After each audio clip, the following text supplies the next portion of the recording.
Hey, Lucard here. So today we're going to look at 8 ways to make traps more fun and engaging for our players.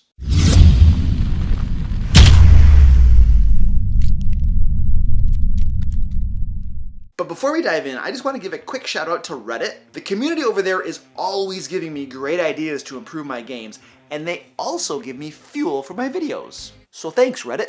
Alright, let's take a brief look at why the conventional way of running a trap sucks. Yeah, I walked down the hallway. You feel a pressure plate beneath your foot give way, and a blade springs from the wall. Make a dexterity save. 11? That's a failure. You take 14 damage. Okay, I keep walking down the hallway then. I mean, there's nothing fun or interesting or engaging about that trap. Okay, so the PC didn't spot the trap, ended up triggering it, and then took damage. Well, la-di-da.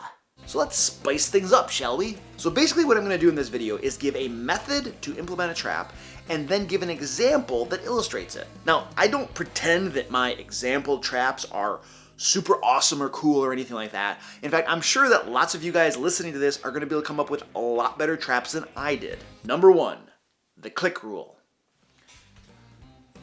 Now, this is a simple thing that I do to make mundane traps more engaging for my players.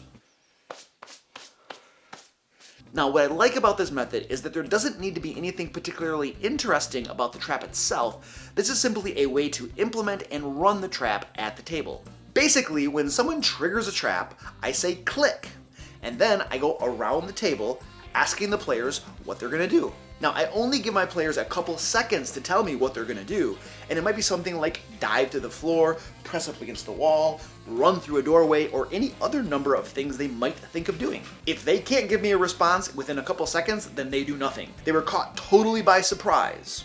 And then, based on their reaction, they either gain advantage on their saving throw, disadvantage on their saving throw, or they make a normal save. Alright, so as an example for one of my games, I had this room with 4 doors in it. 3 of the doors were false doors, 1 of the doors was the real door. 1 of the false doors had like a fire trap on it. So, of course, the players opened up the fire trap door, and I go click. At this point, I go around the table. What do you do, what do you do, what do you do, what do you do? One of the persons curled up into a fetal position on the floor. So I said, okay, I'll give you advantage for that. Somebody else dove through a doorway. I say, okay, advantage for that as well. One of the players couldn't give me a response at all, and so he just stood there and took the full force of the fireball. And then the last player dove through a hole in the floor, and in that case, I actually decided that person didn't take any damage at all from the trap because he was willing to risk himself in diving through that hole, and then we all got a good chuckle when he fell down that hole and took damage from falling. Number 2, making the trap obvious. For this technique, the fun comes not from finding the trap, but from investigating the trap and devising a way to either bypass it or disable it. Or in some cases, accidentally trigger it while you're goofing around with it. Okay, so in one of my adventures called The Trouble with Veneration, I described a hallway before the players, and there were a bunch of light scratches on the floor. And so, of course, this was some sort of clue to them that something was going on. They approached the light scratches on the floor, and they began to investigate. And sure enough, they rolled some checks to try to search for things, some perception rolls, some investigation rolls, and they ended up finding these little slits on the walls where scythe blades would come out. And the next thing they started to do was try to investigate how it's triggered and how to disable it. And I think they rolled pretty poorly on it, and so they spent a good 20 minutes, I think, poking around at this thing, trying to figure out how this works and all of that good stuff. And I don't think they ultimately figured out how it actually worked or how to disable it. And so in the end, one of the players decided, you know what, screw it, I'm running through this thing. And he did. And it was hilarious. I think I gave him advantage on his save because of his speed of running through there, and he got hit by the scythe blade and stuff like that. But see, the fun of that trap was not finding it, because I made it pretty obvious with the scratch marks, but it was the investigation of it, the poking around at it, and finding out, what is this, how does it work, and how can we get past it? Number 3, traps that have already been sprung and might still be active.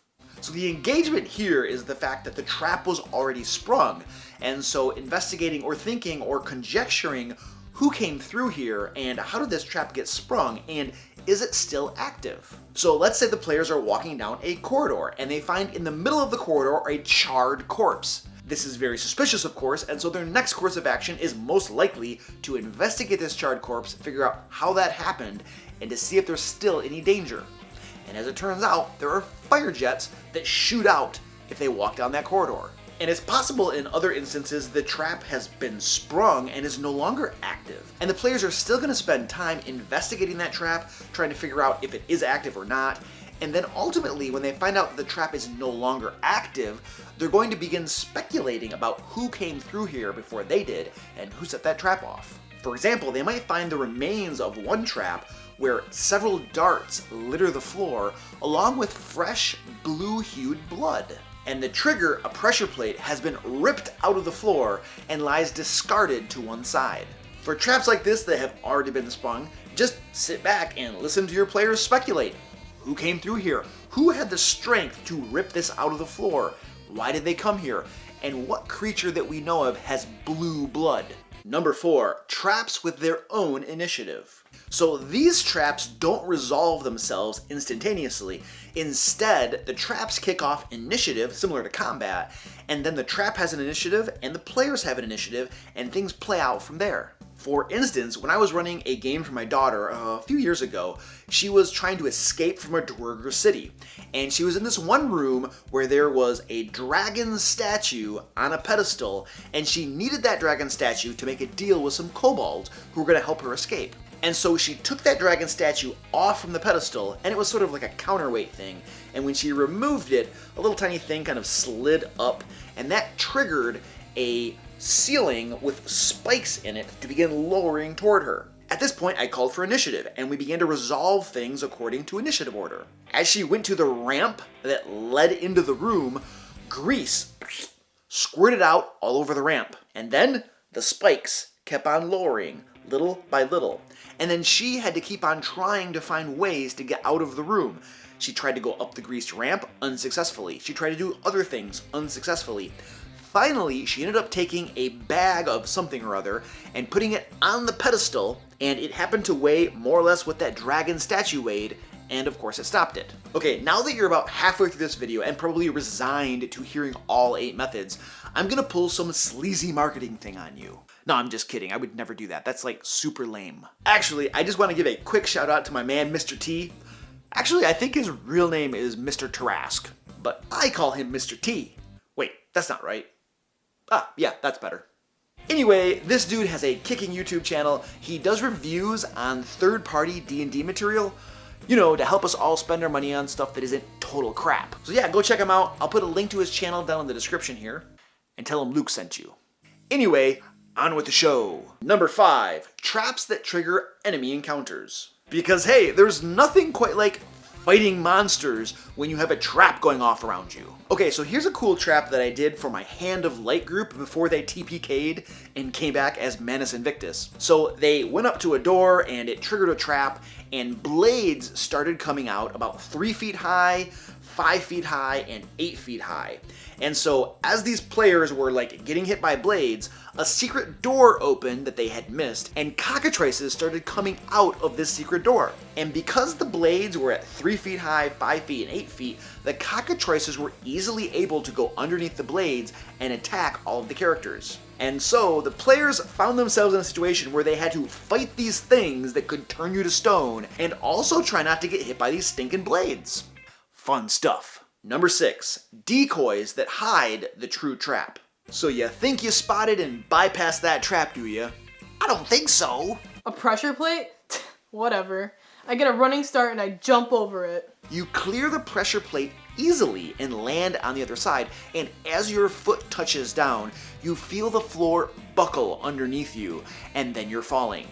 Down below, at the bottom of a pit, you can see spikes gleaming up at you.